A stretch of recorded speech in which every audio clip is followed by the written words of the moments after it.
manni dhugaa akka waan duniyaarra bara baraan jiraatu boqonnaa na dhorkate abbaa mana kiraatu. Guyyaan kaffaltii ga'ee dabarraan guyyaa tokko keessaa ganna harkisuuf fudhatee dhufa okko. Guyyaa tokko mitiitii maaliif daqiiqaa tokko osoon kaffaliin teessaa dakkuu kee gurradhuutii ba'i mana koo keessaa. Qarshii hin fiddu taanaan amma saatii kanatti furtuun itti jijjiira oliin seentu manatti. Harkiseen gatsi darba baasee cinaa karaatti mana koos nan kireessa qaalessee akka garaatti. Jedhee lafa dhiphisee iyyaannatti dhaadate dubbiinatti baay'ifnaan garaa waan yaadate.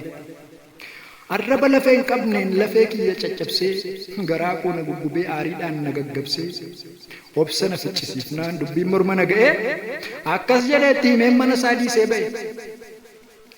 Qaala'insa jireenyaan harkaa dhabee maatiin guyyaa tokko dabarraan akka tasaa baatiin guyyaa tokko obsiteef akka waan kuftee cabdu kana mara dubbachuuf homaa mirga hin qabdu. Biyya lafaa kanarra zalaalam turta seetaa anoo badii hin qabu maaf daangaa natti ceetaa. Sooressaa fi hiyyeessa sheekas haa ta'u qeesii hundumtuu du'aa irraa waan hafu seetaa eesii. Waggaa kuma sin turtu yoo dheerate 60 qaamni kee coomaan kunis beeki dirmaan nyaatama. Mana xiinxaniin jigdee boru deegni si dhaaltu sagal mana koo jettee maal kanatti utaaltu. Kutaa tokkittii miti osoo ta'e gamichaa manni dhugaa kanaa reemeenaaf himi namichaa. Dhugaa jiruun sitti maal takka na dhagaye ati hiyyeessa namaati feetu kottu na dhaye. Qarshiin qabeenya miti waraqaa gatii qabu tarii bomnaan argadha har'a hiyyoomee dhabu. Jiruu biyya lafaatiif kiyyoo isa kuffisu rakkataatti kiyyeessa abadan hin sooromtu kee qalbiitu hiyyeessa. Mana dhugaa dagattee kan sobaaf gootee dhamu har'a addunyaan dorgomtu samii tuqsiisuuf gamo. Hagam birrii horattee addunyaa mara dhaaltu manni kee kootiin qixa sadiif sadii hin caaltu. Har'a qarshii abdattee kan jiruu nu dhorkitu hin beektuuf yoo duute akka qullaa sokkitu.